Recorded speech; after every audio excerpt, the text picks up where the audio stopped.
Okay. Welcome everybody to the Smooth Brain Society. We're not live, but in studio, in person. Need to thank Lancaster University for letting me use the studio. I appreciate it. We only have one camera though, because we are broke.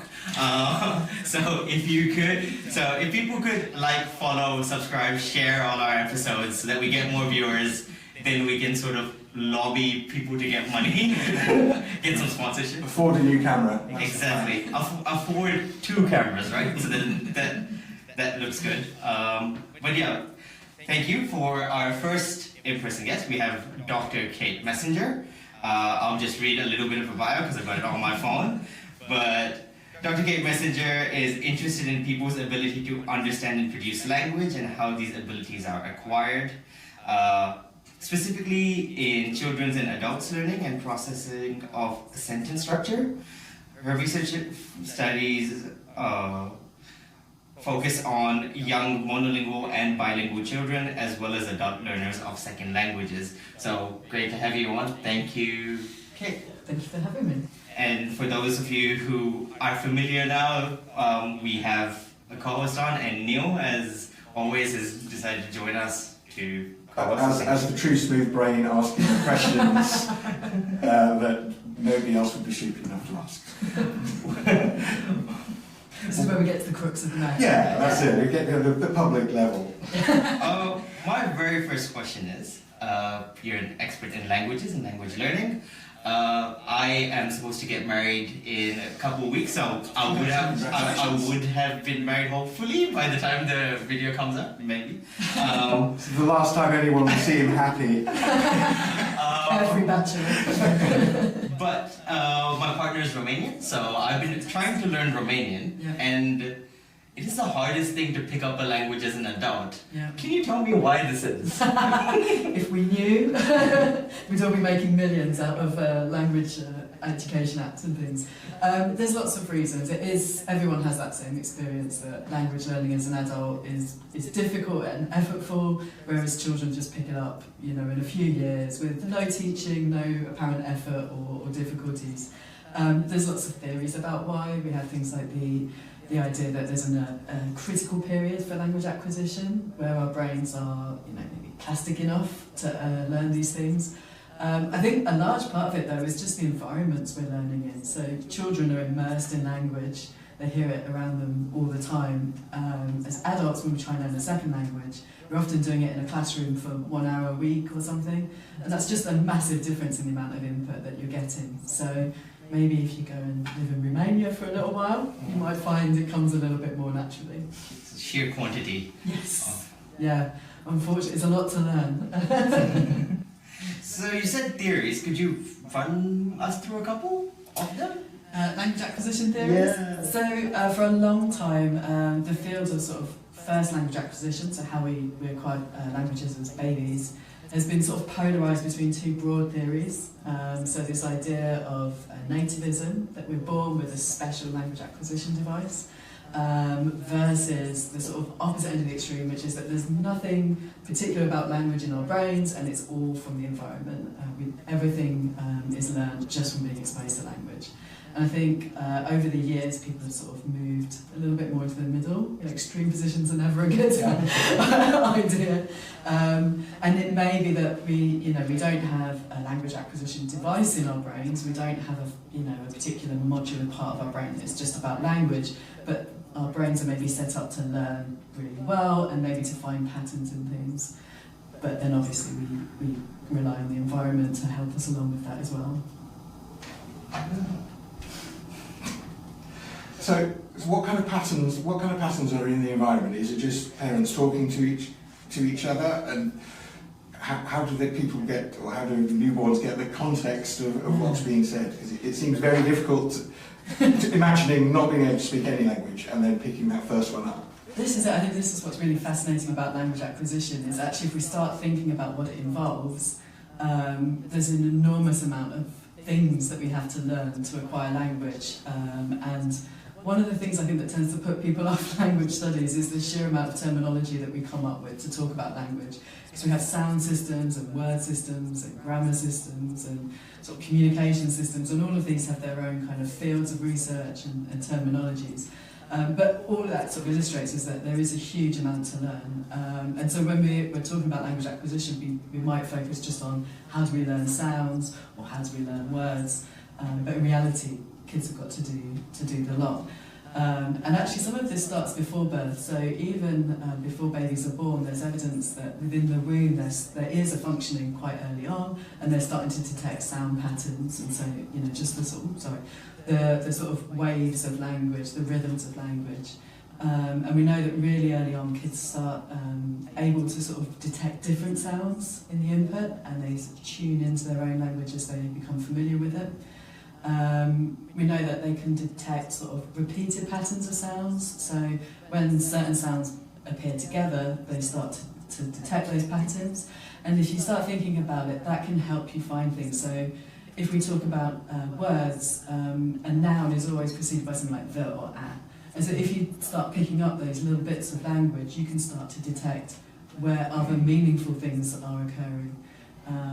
We also know that adults tend to use what we call infant-directed speech, so I'm talking to you in a very sort of down adult sort of way, very serious.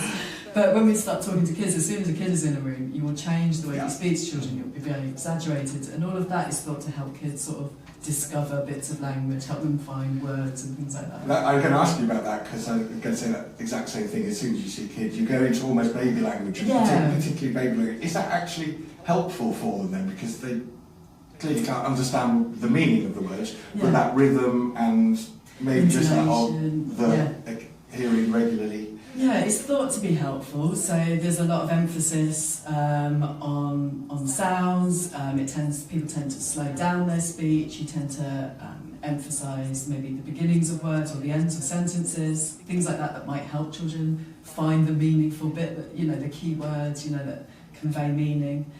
There's also research where people have suggested that it's not sort of universal, and there are societies in the world where people don't use infant-directed speech, and sort of they try to question whether or not this is a thing and it's really relevant. But I think subsequent research showed that in some societies, parents maybe don't use it, but grandparents are actually responsible for a lot of the childcare, and they're the ones who are using it. So, you know, it's an interesting thing. I think overall we do think, it's something that helps children find the relevant parts of speech. But ultimately, they've just got to be surrounded by language, and So which came first, the chicken or the egg? Is it the fact that parents and grandparents and people generally around them are using this infant-directed speech because we sort of know that's how we're going to transfer language, or is it completely irrelevant, really? You know, it's just because we find babies cute and we would tend to talk to them that way the same way we talk to kittens. Yeah, I was about to say, it's how you talk to a dog true, or something. people and their puppies and dogs, right, speak in the same way. I'm sure these things are all interconnected, right? And I think people find it quite hard not to do that around children, and so it does help them. There's lots of other things people do. There's a lot of non-verbal communication. Eye contact's really important in language learning and looking at things. Non-verbal communication. Babies even start learning things like turn-taking really early on. You know, when they start babbling, people will talk back to them as if they're saying something meaningful, and develop that kind of turn-taking behaviour. Even before kids are actually speaking. So they're already beginning to pick up on the idea that language is a two-way process, That's even right. at that age. Interesting. I want to go back to the pattern recognition thing, because one thing which I guess I noticed is when you're learning a new language, or when I listen to sort of my mates speak French or something, I sometimes cannot tell when a new word starts and the old one begins. The break is actually in the middle of words. Yeah. And is that like a big part of why, because you're used to, if I speak English or I speak Urdu, for example, I sort of know where the breaks are in the word implicitly, while I do not in these languages. Yeah, breaking into the speech stream is like one of the first challenges kids have to. Well, solve. So one of the first challenges they actually have to solve is discovering there's a speech stream. So, you know, we humans, we make a lot of noises out of our faces. We make a lot of noises, you know, in our environments. So kids have to discover that this one particular one is actually meaningful and communicative. But yeah, breaking into that speech stream is another one. And interestingly, we hear words. But if you, as you say, if you experience language in that you're not familiar with, you can't find those words. And in reality, in our own languages, there are no breaks. When we write language down, we conveniently put the breaks in so that we can parse it. But when we're speaking, there's no breaks in what we're saying. It's just once you discover those words and those structures, you know that they exist and you can break it down. But yeah, that's definitely one of the challenges as children or as adults learning that new language is finding the words there. The kids, at least as an adult, you know that there are words and there are sentences to be discovered.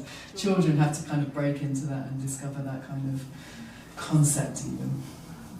But then if you're aware of the concept, shouldn't it make it easier for you to learn a language, not harder?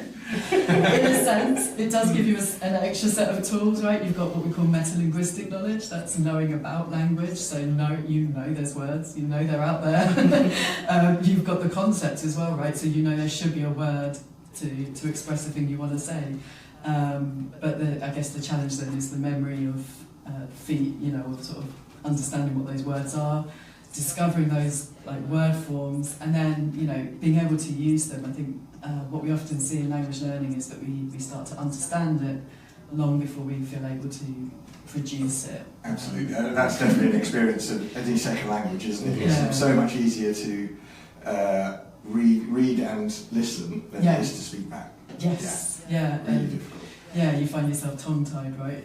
You know the words, but you know even the sort of the movements that you have to produce to make these sounds that maybe aren't sounds you use all the time in your own language, but also pulling out all those vocabulary elements, putting them into a sentence structure, and being able to do that, you know, fluently is hard.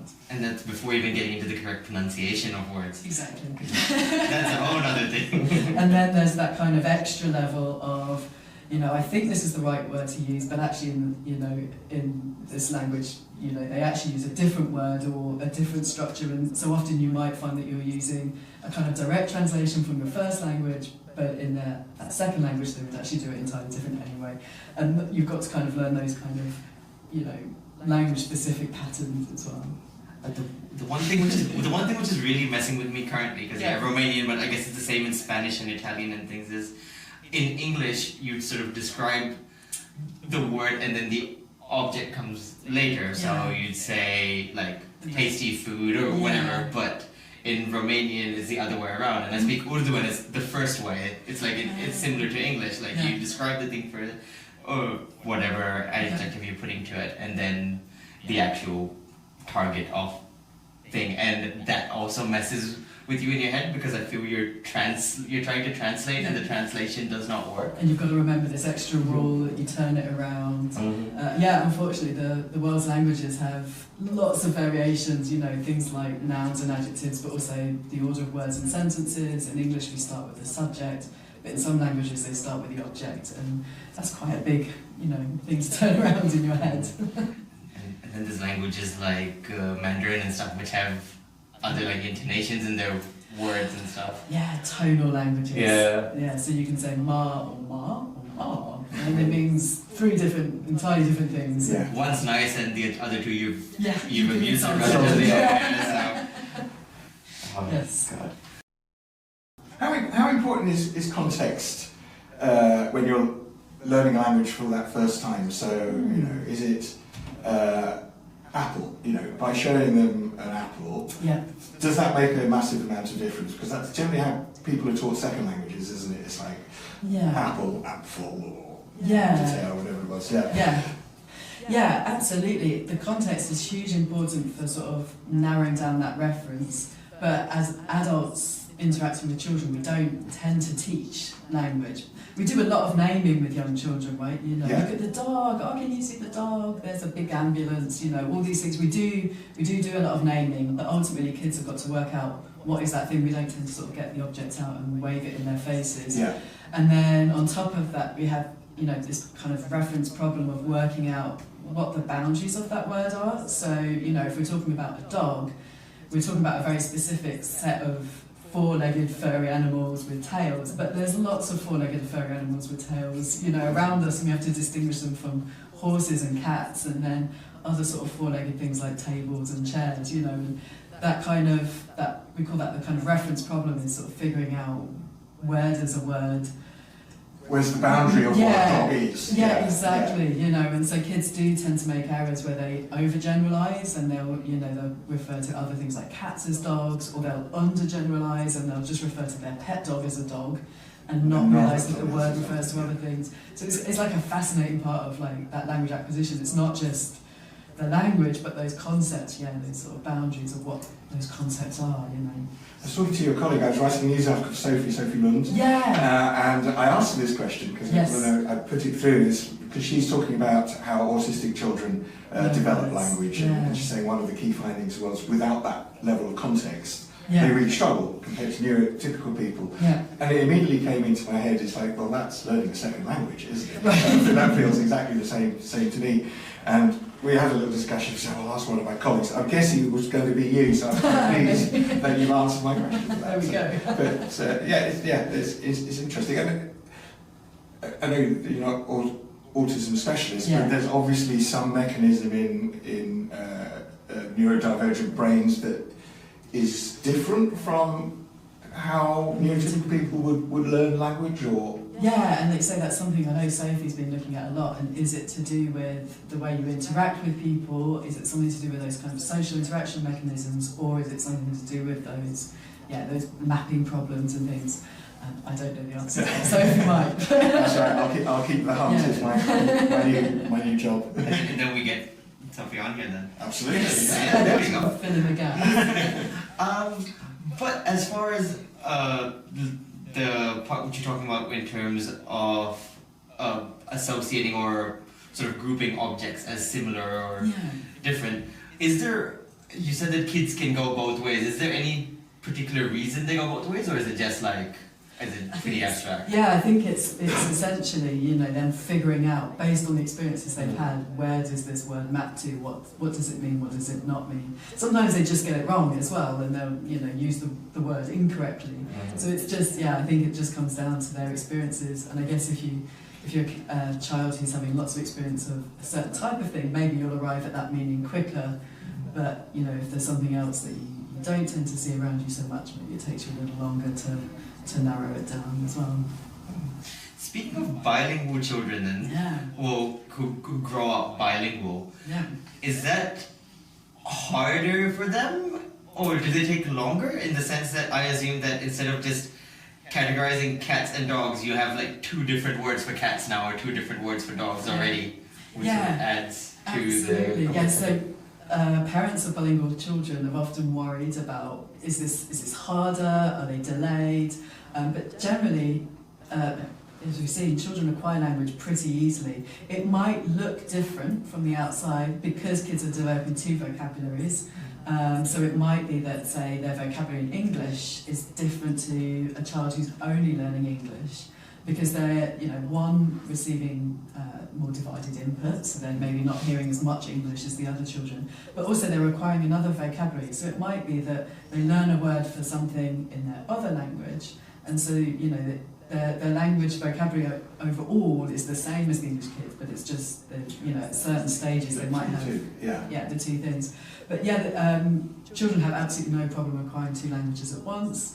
Definitely something for you and your wife to consider in the future. It's a fantastic skill, They could be trilingual and, translation jobs, Urdu, Romanian, English. There's a niche. It's a niche. Urdu to Romanian must be fairly niche in the translation. Yeah, 100%.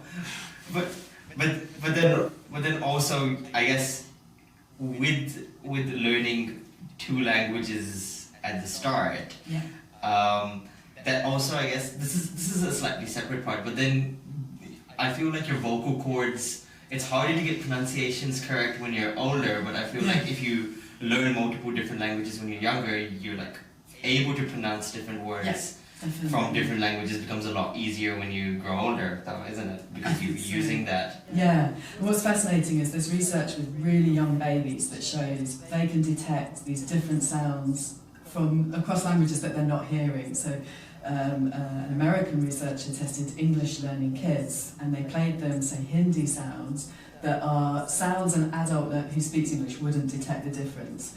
But there are phonetic differences between them, and babies are brilliant. They can detect those differences. That it's like their brains are opening to sort of picking up all these different sounds when they're born. But by the time they get to about a year, it's like their brains have tuned in on English, and they're a bit like the adults. They're not very good anymore detecting those different sounds. So yeah, if you're exposed to them from birth, it will broaden your repertoire of sounds that you can do.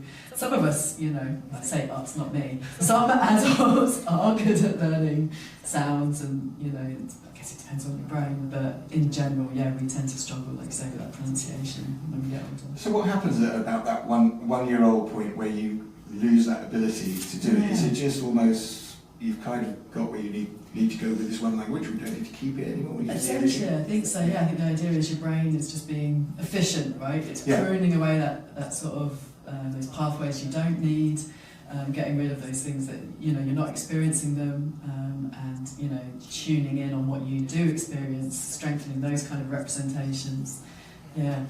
So I also heard that if you're going to teach your children a language, 5 is meant to be kind of the cut-off. I heard that. Is that kind of about right? It gets harder after 5 or 6, but I mean, this is 20 odd years ago somebody told me this. I don't know about 5. The sort of critical period hypothesis suggests, and this is a little dated now, I'm not sure where that's up to, but that suggested that around 7 we start to lose some of that, plasticity or whatever for language learning, and it gets harder from then onwards.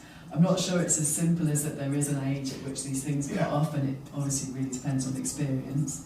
I think apart from the sort of the brain side of it, there's that kind of social element where children are much less worried about language learning. As adults, we tend to be really self-conscious about using language, getting it wrong or mispronouncing things, but children don't have that self-consciousness, and so maybe that sort of those ideas stem from that kind of social difference. They did, for a while, the government brought in primary school foreign languages, which seemed like a fantastic thing. They started training teachers to teach French or Spanish to primary school kids, which seems like a really wonderful opportunity, but it got cut in a budget somewhere. What happened, but I could probably I guess the one place where adults are not really afraid is learning swear words. That's fine. Yeah, kids are pretty keen about that. Or any sort of taboo word that they can find in a dictionary. I have a friend who, when you ask her how many languages she speaks, she says, I speak 3 fluently, and then I can swear in 12. So. Well, I always say I can speak 5 fluently: English, Australian, New Zealand, Canadian.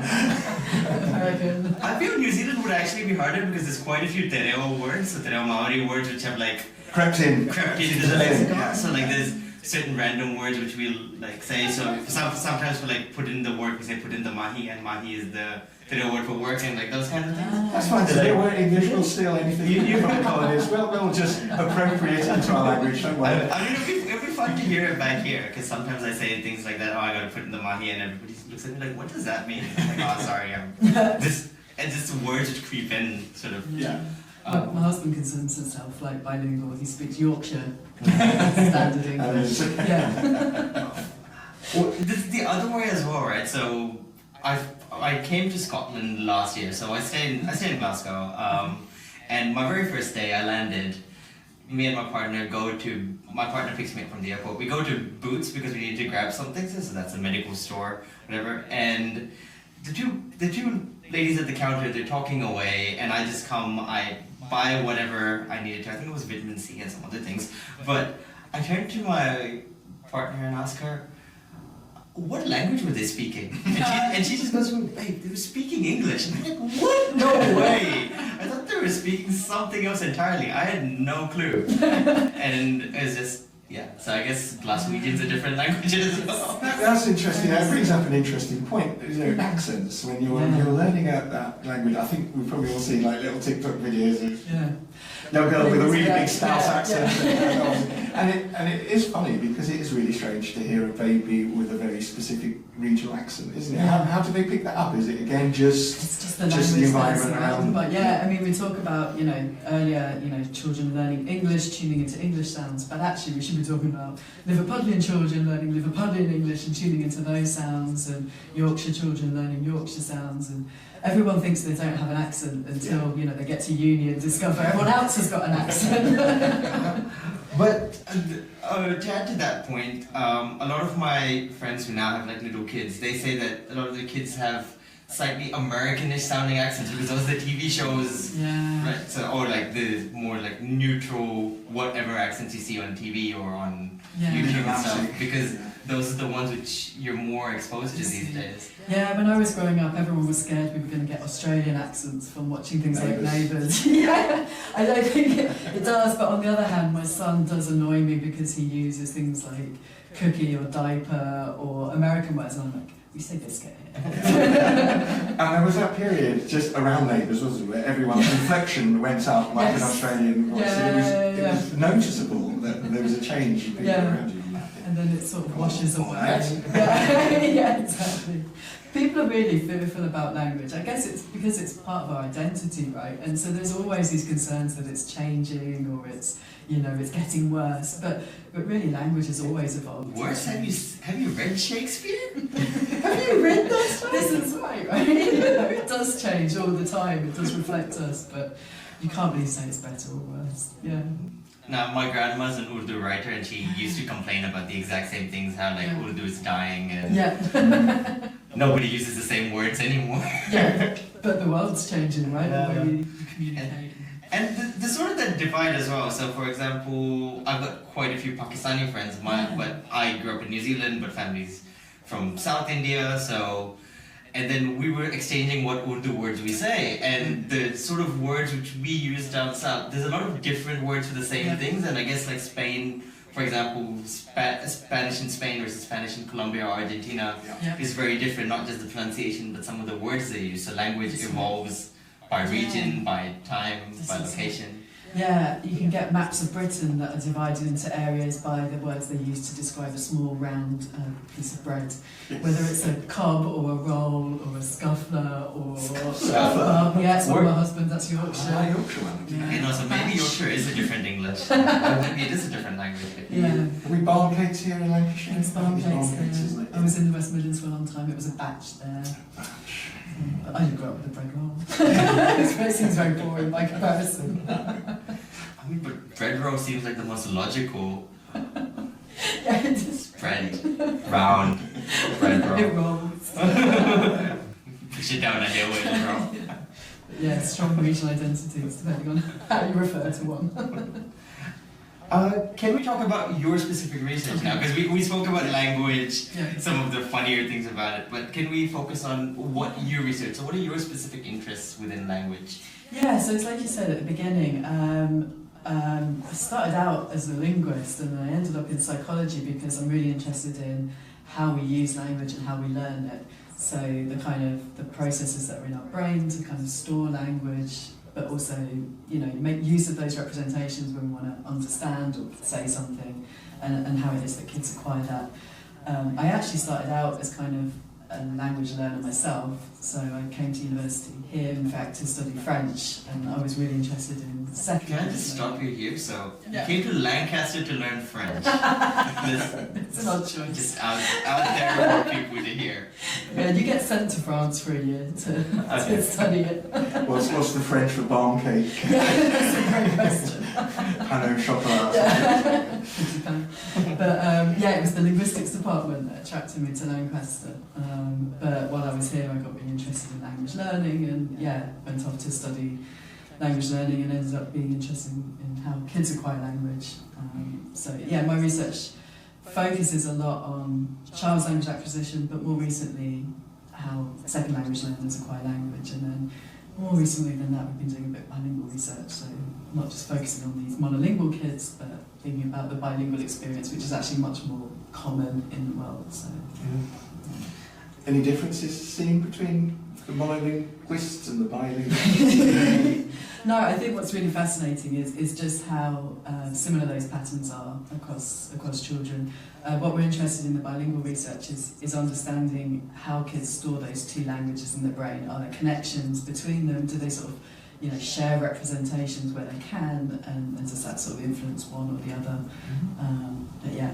So, by looking at that, do you mean like looking at like sort of brain scans and things like that, or No. what do you mean when you're saying looking at how they represent things in the brain? That's a great question. Yeah. So what we do is look at what they understand and what they say, and from that we can make inferences about how they store language.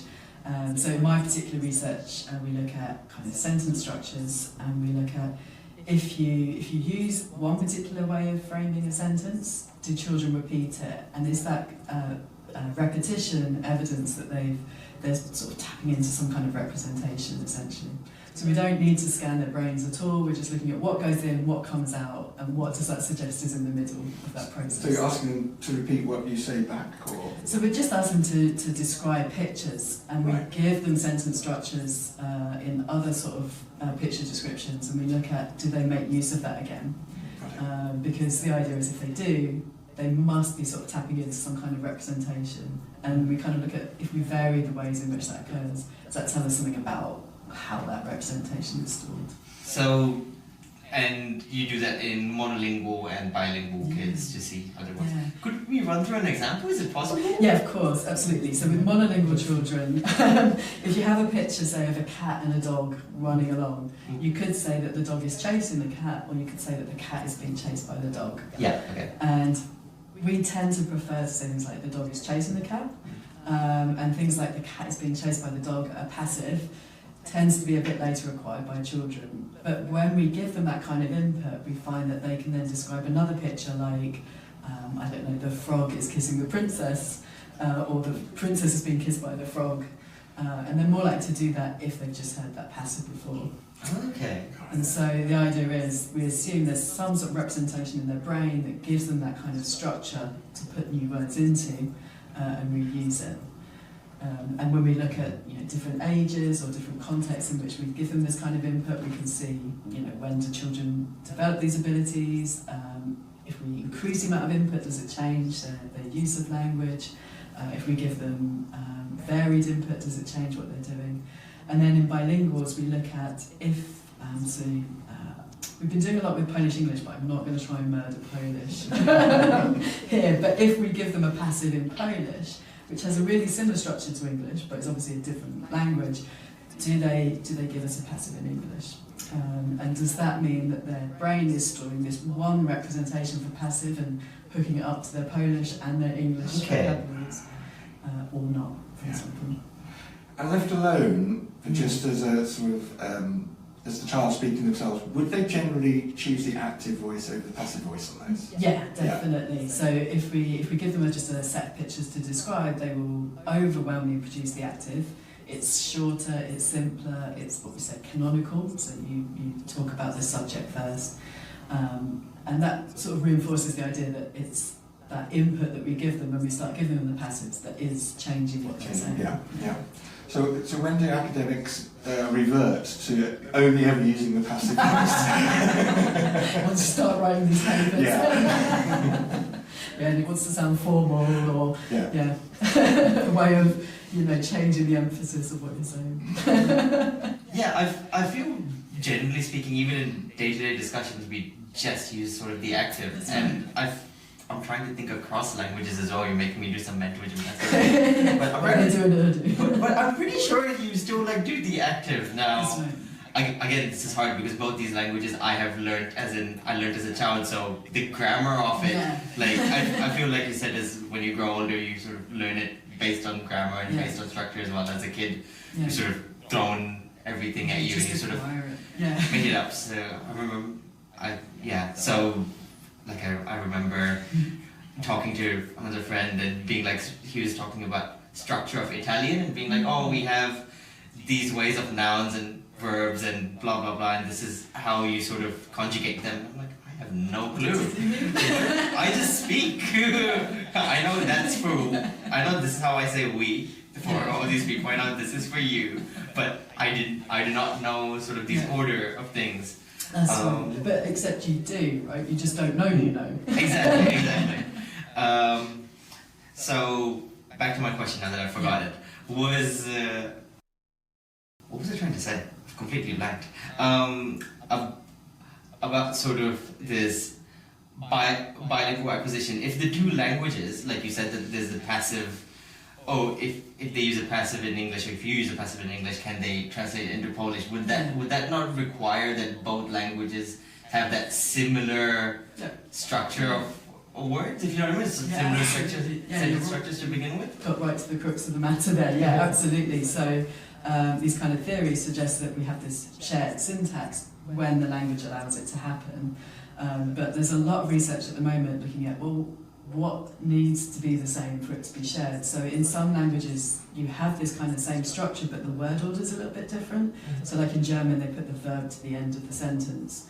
So they might use a passive where they say, you know, the king was by the queen kissed. And you get priming across those kind of sentences as well. So yeah, the question is how much needs to be the same. What we found in English and Polish is that those priming effects aren't very strong. We don't tend to get so much repetition between them. We haven't figured out why, but we think it's, you know, the differences between the languages are that Polish is really flexible. It allows you to mess around with word order, and so maybe they don't have this kind of strong representation for that same structure that matches onto the English because they're a little bit different. So is Polish, I don't know any Polish at all, so is it roughly a similar structure to English? So on paper they have very similar overlapping structures. Right. Their active is the same, they have a passive that looks identical, but they also use case marking, which is where you change the end of a word to sort of say whether it's the doer or the person who's being affected. So like in English where we say he kissed him, the he and the him are marked differently to show that who's the kisser and who's the kissed. If you see what I mean. So in Polish and lots of other languages, they have these kind of similar kind of inflections to words that give that information. And when you have that information on the noun, then the order of the noun stops mattering as much because you know from the word itself what that role What is. the order is. Yeah. So if you were bilingual and doing a second language which was completely different, I was going to say German with a verb at the end, but I'm thinking maybe even further away, you know, Mandarin or something. And your bilingual child has Mandarin, and they're two very, very different structures. Yeah. Does that make it harder for the infants to learn both, or do No. they concentrate on one, or No. they do both? No, not at all. Like, learning two languages as a child is not a problem, whether they're similar or different. In some ways, maybe the similarities can be, cause confusions. Not confusion, I'm going to say the word confusion. They can cause cross-linguistic influence, if there's something that's a little bit similar, because it's, maybe more similar, you've got to distinguish it.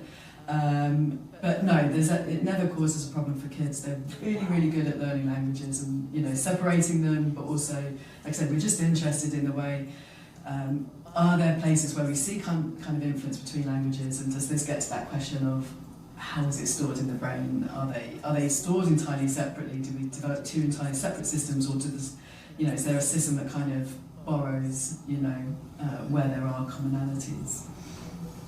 Yeah. That would be amazing, wouldn't it? I mean, I think none of us would be able to learn Mandarin to any level of ability now, with that ease. Yeah, with that ease, and then just be able to do that without being able to feed yourself. Yeah, it's parents, amazing, bring your children up bilingual. You're doing a huge favour. Yeah, massive favour. Yeah. Sorry, no, I was just going off from that. Do they then lose it? So let's have this amazing Mandarin English speaking 5-year-olds, and then maybe they live in England for the rest of their life, don't use Mandarin much at all. Do they ever lose that basic knowledge of the language, or is it still there and just needs a little refresher? Yeah, it's a great question. I think it really depends on your experience. But language attrition is definitely a thing. And people who've maybe moved to another country and stopped using their first language as much, or stopped using it with those kind of native speakers as much, do find that their language changes, and they maybe start to make mistakes that a native speaker wouldn't, or use it in a sort of a non-standard way. You do see that influence from another language creeping in. I know a lot of anecdotally, parents, find that their kids stop wanting to use the language. Maybe when they get into school, the societal language becomes more favourable. But I think a lot of people, they do maintain that language, and as long as you keep sort of having some input or some use of it, it's there. I don't think it disappears entirely, but it is like a thing you have to use. It's like a muscle, so you've got to practice and keep it going. This is it, and going back to that same issue of like, you've got to keep that input there, right? It reinforces it for you. I can say from personal experience, you forget words. It's called being bilingual, where you start losing BYE, where you start losing certain vocabulary, and you start substituting it. Like my mom got really mad at my brother the other day because he said an Urdu sentence. So he said all the words in Urdu, but he used the sort of English order for it. And she's like, "You've just one-to-one translated words from what you wanted to say in English here." And he was like, Anglicized. it was really funny. But yeah, you sort of like, because you're not speaking it as much, certain words which you probably didn't use that often in Urdu to begin with. So me and one of my friends, literally last week, we were talking about what the word for watermelon versus melon versus honeydew was in Urdu. So he's from Pakistan, but he's lived in Scotland for 20 odd years, and he said, no, it's only kharbuz, which is like the word for melon. He's like, that's what you use for all of them, and you just reference to each one from different colors. And I was like, no, I'm pretty sure each one has their own words, because I remember saying tarbuz for watermelon, kharbuz for melon, and shahadbuz for honeydew, or shahaduz for honeydew, one of them, something like that. And then we finally Googled it and looked it up, and it turned out that I was right, but it was like both of us allegedly Urdu speakers. Totally different, like losing words because we haven't used them in so long. Yeah, absolutely. And what's really common in sort of bilingual interactions is to do code switching or code language mixing, where you might just pluck a word or a bit of a sentence from another language because you're just filling in that gap for yourself. And that's actually really normal, and some people view it as like a benefit of bilingualism because you've got two vocabularies to pull from, and you can use the right word for the right context even if you're in the middle of a different language sentence.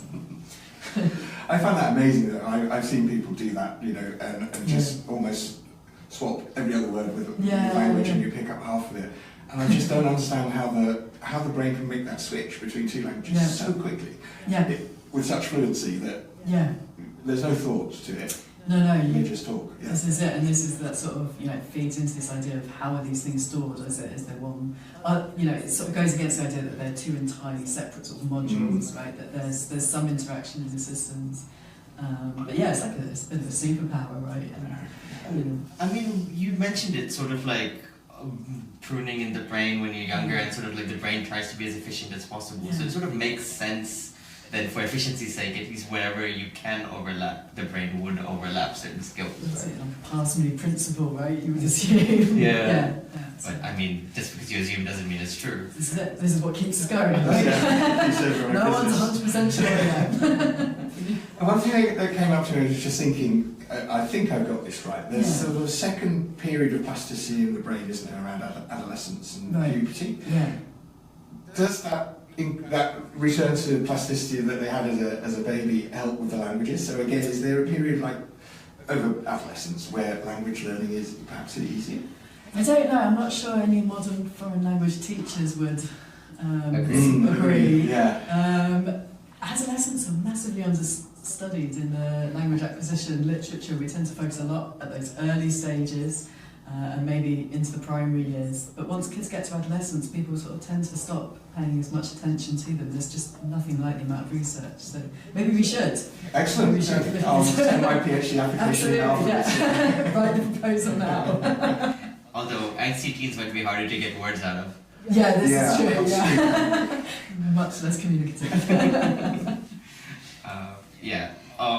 Also, like, I think I've had a lot of friends who understand the language and as teenagers wouldn't speak it back. They just reply in English. Like the parents would talk to them Hindi or Marathi or whatever, Yeah. and then they just reply back in English. So they clearly understood what was being said, but It's refused. still there. They're still there, yeah. Yeah. And I've seen that as well. So basically, two people are having a conversation, but in completely different languages, and perfectly understanding each other. It's very strange to watch. And yeah, that was well, us less so, like me and my brother less so, but yeah, a lot of my neighbors. Although I do that with Telugu because we grew up in Hyderabad and they spoke quite a bit of Telugu, and I cannot speak a word of it, which is very annoying. But I do understand quite a bit. Yeah. So it was always this thing of like somebody would talk to me in Telugu and then I'd reply in Urdu or Hindi, and they'd get it because they were clearly trilingual and I was bilingual. So.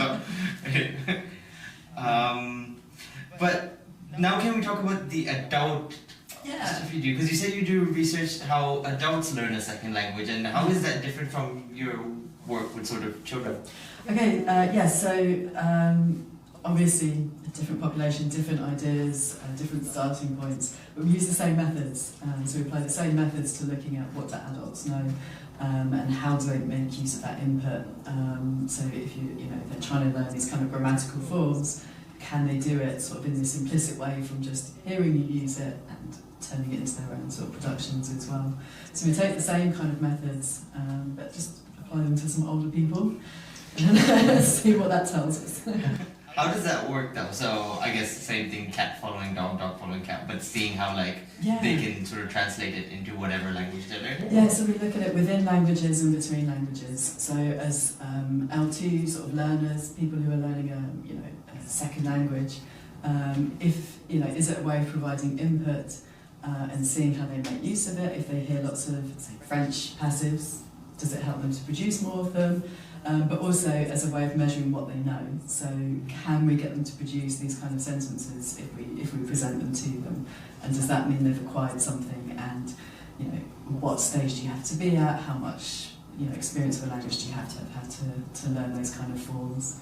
And we sort of look at is that knowledge what we say abstract? Is it a sort of a structure, a representation, or is it linked to specific words? Can they only do it if they get a certain verb or something? So yeah, sort of very, very much just like, going back to your French lessons, what kind of sentences are you learning to put together, and what does that knowledge look like? And differences between the children and adults? Anything obvious? That's a good question. Any differences? In a sense, the effects look very much the same, but we assume that the processes at least behind are maybe different in the earlier stages of language learning, whereas with adults we assume there's more of that explicit awareness, or like I said, that metalinguistic knowledge that they can apply. They can sort of say, oh, that is a passive structure and I can use that in this way. So we assume there are some differences. So it's almost more an intellectual understanding of language rather than that sort of intuitive... Completely implicit, intuitive language in children, yeah. They at least have two sources of knowledge, right? They've got their own language and then their sort of knowledge of what they're learning, which maybe they're being taught quite explicitly. And that's just brought up another silly question in my head. The more languages you learn, does it get easier because you've got more reference points? Yeah, it's thought to. Yeah, I don't know if anyone's ever done a proper sort of study of it, but sort of anecdotally, people report that the more they learn, like you say, they've got more metalinguistic knowledge, but they've also maybe learned more sort of forms of language that they can hook onto. So yeah, because that's what all those polyglots say, right? The people who speak like 10, 12, 15 languages. Am I suspicious? Do they actually speak that? I'd like to see them. Prove it. There's a couple of TikTokers which are pretty funny that way. Who I see sometimes pop up and they go up to someone and be like, "What language do you speak?"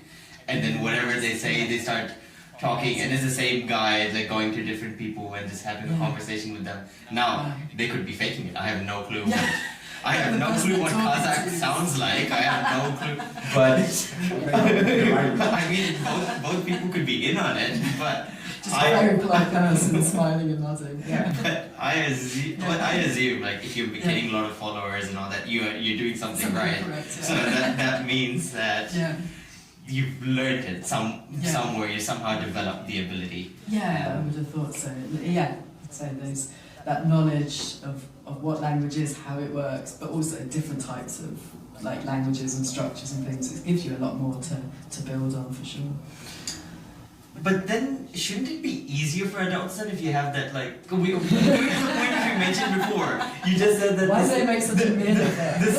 the system's similar by your Yeah. research, like at least the processes seem to be similar, but you have that added advantage of Yeah. having these knowledge points which kids do not. And yet, it sounds like, Yeah. or not sounds like, it looks like it's really hard, which Yeah. means What's we're missing the problem? something. Yeah. I think some of it comes down to things like motivation. So just the motivation to learn language. You know, again, going back to those modern foreign language teachers, their kids in the classroom maybe don't want to be there. They're not engaged, or they don't want to learn. There's, like I said, there's that kind of embarrassment that you might experience, and there's just the amount of time and input that you need. So, yeah, I think if people taught kids French by just taking to France for a year, they'd probably make a lot more progress. You know, 1 hour a week in a classroom just isn't enough to get beyond that kind of explicit teaching, but not really sort of rehearsing it and putting it into practice. Yeah.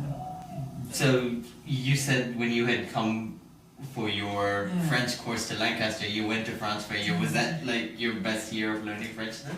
Definitely, I Yeah. would say so. Yeah, I mean, I loved learning French, so I enjoyed studying, you know, these different things. But that year, in an environment where you're just surrounded by the language, you're getting a lot more input, a lot more varied input.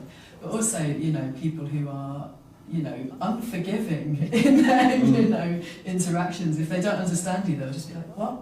What did you say? And you have to, you know, improve your communication, improve your pronunciation, or learn the right word for the situation. And yeah, it just does force it along a good bit. Yeah. Particularly the French, I would imagine. I worked for a French company, and we had French language lessons, and you're absolutely right. It was because we were going across there. By it being there, it Yeah. absolutely helped, and that was definitely the high point of Yeah. my French, which has dropped off ever since. Really. So then, Doubt it. But yeah, also there's plenty of social embarrassment stories about my French. Yeah. as well, so that does That really sounds well. yeah. I feel my uncle, he did his PhD in Russia. So when it was the Soviet Union, so there you go for age. But he was saying, because he speaks Russian, and he said that because his PhD itself was in English, so he said it was fine. Right. But I remember him telling that I think he always had a friend who spoke fluent Russian, who he used to hang out with, and that guy would do all the talking, but then he left, and then it forced him forced my uncle to like learn Russian. And he says that the first time was he went to this cafeteria to get food, and that's the story which I remember of him being forced to order in Russian at the time. Right? Yeah. You're gonna be hungry, or you can try some Russian. Yeah, exactly. And then that's how. But I think again, because he, I guess as a PhD student, you're older, right? You're like mid to late 20s or whatever. So probably I don't know. I've never actually heard him speak Russian properly, but I assume that he has some accent differences and things like that because you're from picking it up later, as opposed to someone who's probably been speaking it their whole life. But I guess the best thing is if you want to learn a language, live in that country. I would say so. Or be born. Yes, one of that country. Well, you've got 5 years when you don't really have any recollection of your life is the time you need to concentrate on your language learning skills. Or hope your parents just spoke to you. Yes, absolutely. Yeah.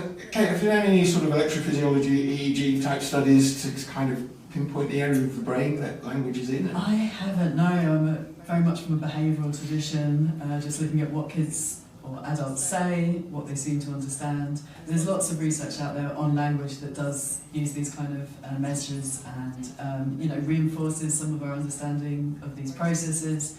And like you say, it starts to identify parts of the brain, but that's just not something that I've been in a tradition of. Yeah. So, but the parts of the brain brings up an interesting point because I know there's certain regions of the brain which are important for language learning.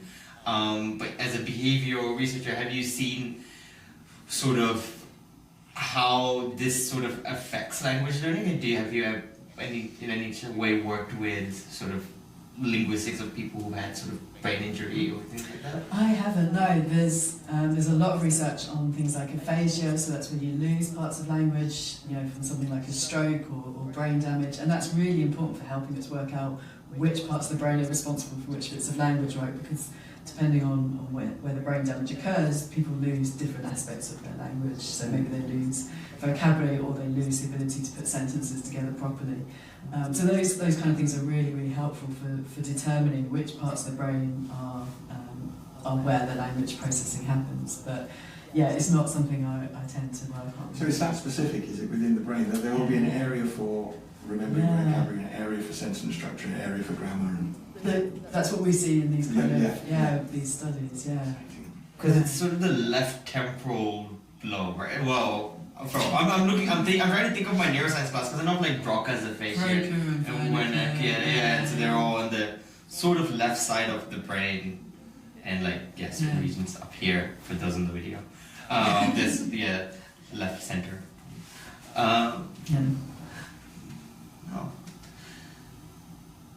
Yeah, that was. I'm trying to think of more questions. I'm good. Where are you going next, Kate? What's on the menu at the moment and for the future? There's lots of things we're interested in, sort of bilingual research, second language learning. There's such a diversity of experiences there that there's always more interesting things to look at. And then more recently, been talking to a colleague about reading, and if we start to think about how children are learning to put words together in sentences, and how does that knowledge help them when they start to learn to read? So how does that input, if we're helping them learn to read, is focusing on things like that sentence level important as well. So that'd be a really interesting sort of direction. I've never looked at reading before, but obviously really important skill for kids to learn. And I think a lot of reading research has focused on things like the sound and the word level, and people are just starting to think about things at the sentence level. So, Excellent. But for languages, as an adult, reading is a lot easier. Reading a language and understanding it is a lot easier than speaking it. Well, as a child, reading is so much harder.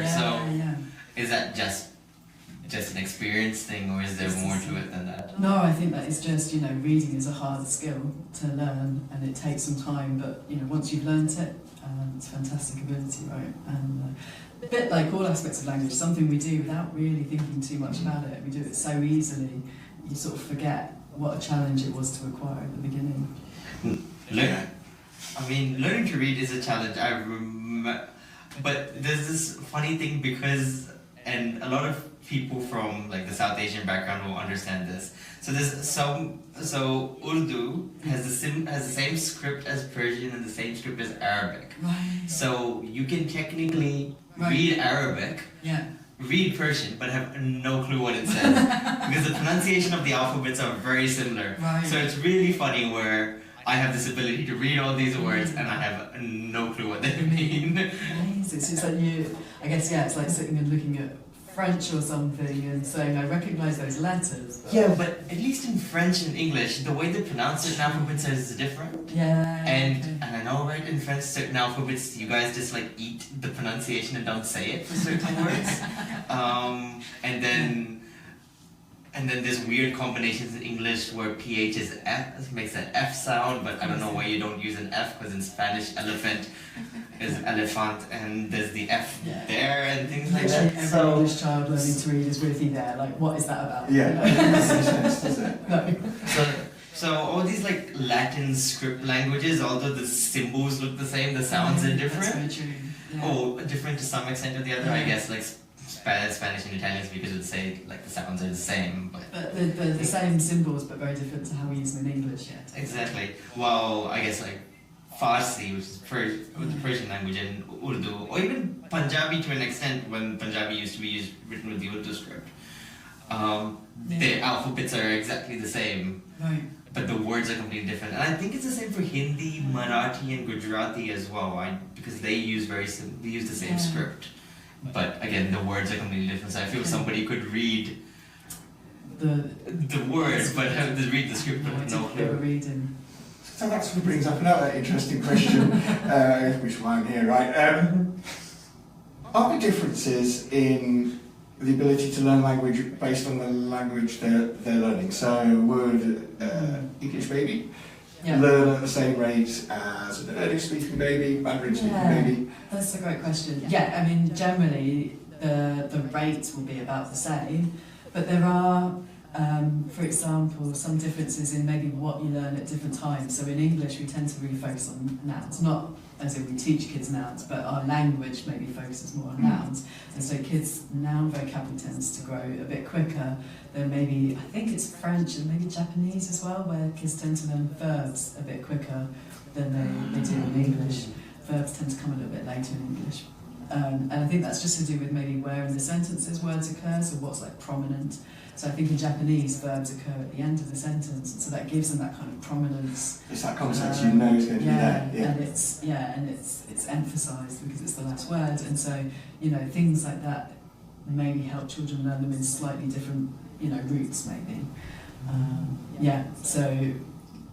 There are sort of cross-linguistic differences, but in general, kids acquire at sort of the same sort of rate. They start talking at the same sort of age and things like that. The subject is really fascinating because there's so many little nuances, aren't there? There's obviously kind of almost a unifying theory of how language is learned, but so many little buts and asterisks.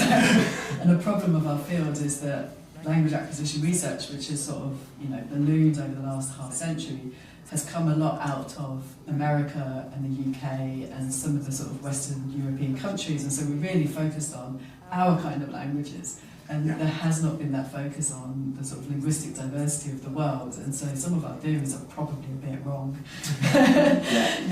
We need to go out. There's more data out there from a different part of the world. I know, and But then I guess in terms of learning a second language as like a bilingual speaker, should it in theory be easier to learn a language with similar structure to one with completely different one, or are those rates the same as well? So, are we talking about adult language learners? I was thinking of both, but maybe adult. So I think with adults, it really depends on the individual. But like we were saying before, in theory, those similarities could be helpful because you can apply your knowledge from one to the other. I think as bilingual kids, it's fine. Their brains are really good. You say that. Romanian is beating me at the moment. I don't know what you're talking about. So how your kids cope? I personally, I don't know if anybody else has ever had this problem, but I felt, I was going back to the script, I feel that really messes with me because I pronounce a word, because Romanian has a Latin script, but I guess Spanish, Italian, none of them, French would as well. I would pronounce them how I'd be reading English, and that's clearly not how you say it. While Urdu's in a completely different script, so I know exactly how to pronounce it. Hindi's or a Telugu word, when I had learned the Telugu script back in the day, it's all gone now, but I could read the word and I knew how it was pronounced. Right? But I feel like I have that problem with two languages in the exact same script. Yeah, and I guess that's maybe part of our problems as adults coming into the sort of language learning is that we do it off the page, right? Whereas children, that it's all spoken and you don't really worry about. They have the opposite problem that they've got to map those sounds onto the written form. But as adults, you can read, so you think, brilliant, I can read these words to learn them, but then you've got to go back and figure out how they're pronounced. And, what then you're laughed at for exactly. What word is this? So maybe this adds to that difficulty that you're thinking about. Too much knowledge sometimes is not a good thing. The burden of knowledge.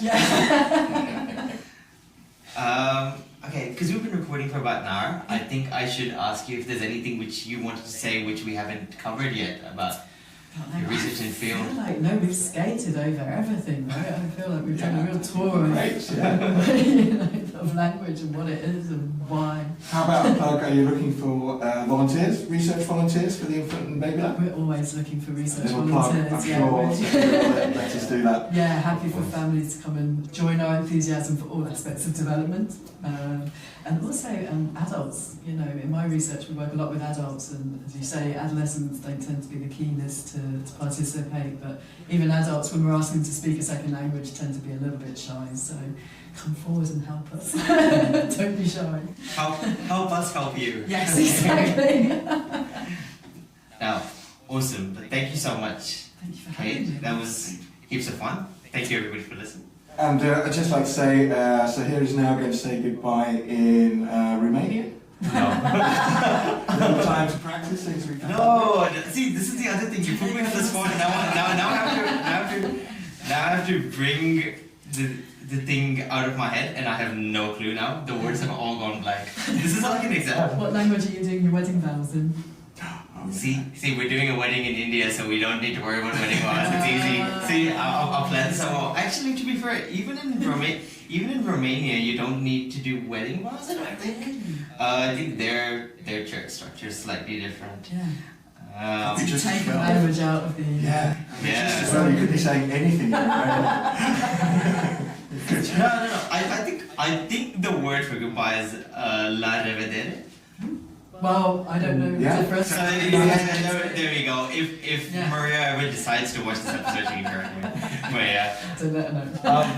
But I guess one last thing which we ask Yeah. all our guests is if you had any advice for all our listeners, what would it be? One bit of advice. It does not need to be language related.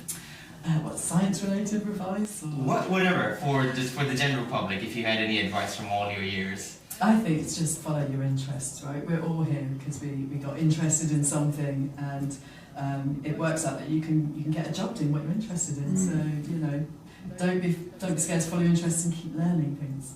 Awesome. That's sage advice. Yeah. No, so thank you very much. Thank you everybody for listening. If you liked us doing sort of these more in-person interviews, I preferred it for sure.